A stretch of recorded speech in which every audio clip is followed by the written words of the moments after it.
एकांतवास। अमन को यह एकांतवास अंदर ही अंदर खाए जा रहा था। उसे यह समझते देर नहीं लगी कि यह उसके किए का ही फल है। अब वह जान चुका था कि अकेले रहने का दर्द क्या होता है। अमन ने पूरे अस्पताल को एक बार फिर गौर से देखा। जगह जगह फूलों की महक, लोगों के चेहरे की मुस्कुराहट, गुलाबी चमकते कपड़ों में खड़ी नर्स, एकदम सफेद रंग के कोट पहने डॉक्टर, उसे कोरोना योद्धा बोलने वाले सभी लोगों से घूमती हुई उसकी दृष्टि एक डॉक्टर पर जाकर रुक गई। महिला डॉक्टर ने मुस्कुराते हुए खूबसूरत फूलों का एक गुलदस्ता उसकी ओर बढ़ाया और बोली, अमन जी, आपको हम सब की ओर से असीम शुभकामनाएं।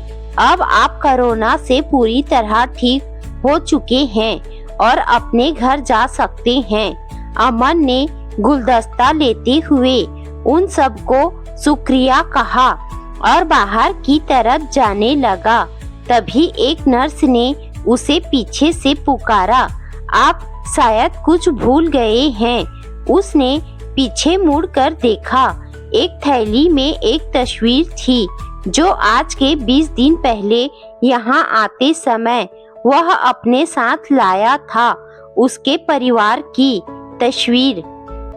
उसने थैली अपने हाथ में ले ली और अस्पताल से बाहर निकल आया। ऑटो में बैठते हुए उसका मन जैसे कहीं और ही दौड़ रहा था। हवा के साथ उड़ते उसके बाल उसे भी अपने साथ उसके बीते समय में लिए जा रहे थे। उसे याद आने लगा उसका बचपन, उसका घर, जहाँ 2 कमरे के घर में उसके पिता जब रेलवे की नौकरी से लौटते तो उन तीनों भाई बहनों को अपनी साइकिल पर बिठा लेते और माँ उन्हें कितना प्यार करती। अचानक ऑटो वाले ने जोर से ब्रेक लगाया और वह जैसे वर्तमान में लौट आया। आज वह बड़ी सी कंपनी में निर्देशक के पद पर है। उसकी पत्नी एक बुटीक की स्वामिनी है और उनके 2 प्यारे प्यारे बच्चे हैं। पर पिछले 20 दिन में उसकी दुनिया में जैसे तूफान सा आ गया है। उसे याद आया जब 20 दिन पहले वह ऑफिस से लौटा था। मीनल, जल्दी से एक कड़क कॉफी बनवाओ, मेरे सर में बहुत दर्द है। उसने अपनी पत्नी को अपनी भारी सी आवाज में आदेश दिया। कॉफी पीने के बाद उसके दर्द में कुछ आराम नहीं आया तो उसने मीनल को फिर आवाज लगाई, मीनल, रामू से कहो मेरे सर की मालिश कर दे।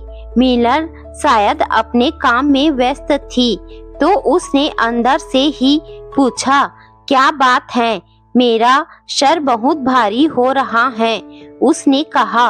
रामू के मालिश करने के बाद भी जब कुछ आराम नहीं आया तो उसने अपने डॉक्टर को फोन कर ही दिया। आप अपनी कोविड की जांच क्यों नहीं करवा लेते?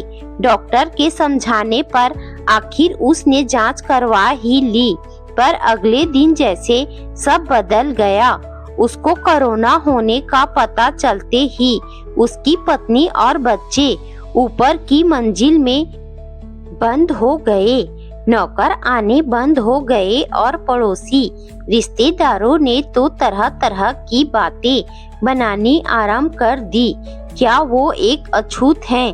ठीक है, उसे एक बीमारी हो गई है तो वो किसी से नहीं मिलेगा, किसी के पास नहीं जाएगा। पर उसे इस हिकारत से देखना उसका दिल कहीं टूटता जा रहा था।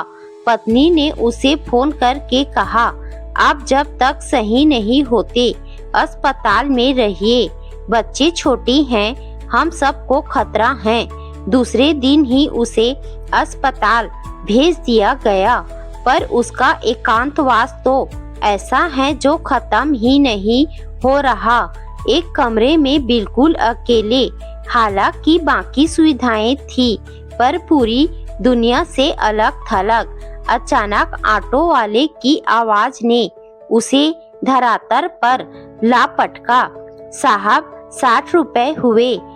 हाँ, उसने जेब से 100 का नोट निकाल कर उसकी ओर बढ़ा दिया और अपने घर की ओर निगाह उठाई। उसकी पत्नी और बच्चे घर के बाहर उसकी प्रतीक्षा में थे, पर अचानक उसके कदम तेज होते गए। उसकी पत्नी और बच्चे उसका स्वागत करने आगे बढ़े, पर ये क्या, वो उन सब को अनदेखा करते हुए अपने घर के पीछे बने नौकरों के कमरे की ओर बढ़ने लगा। उसके कदम तेज होते जा रहे थे। हाँफते हुए वह कमरे में पड़ी खटिया के पास पहुंचा और उस पर लेटी एक बूढ़ी औरत के पैरों में गिर गया।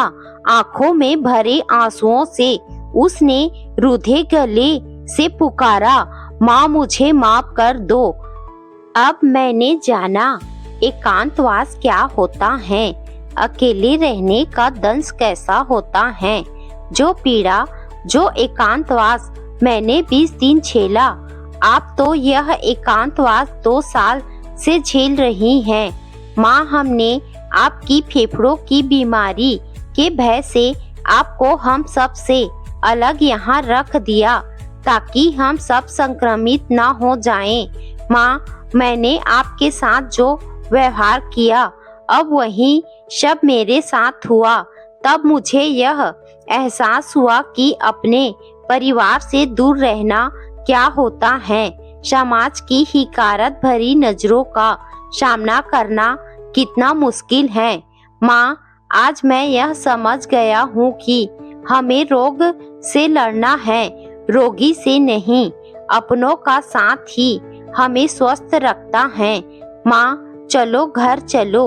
अमन माँ का हाथ पकड़कर घर में प्रवेश करता है और अपनी पत्नी मीनल और बच्चों से कहता है, आज से हम अपनी गलती का प्रायश्चित करेंगे।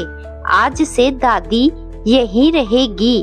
उसकी माँ अपने आंसुओं को पोंछते अमन और बच्चों के गले लग जाती हैं और फिर सोचती हैं, कोरोना चाहे जैसा हो, पर इस कोरोना ने उनके एकांतवास का अंत कर दिया।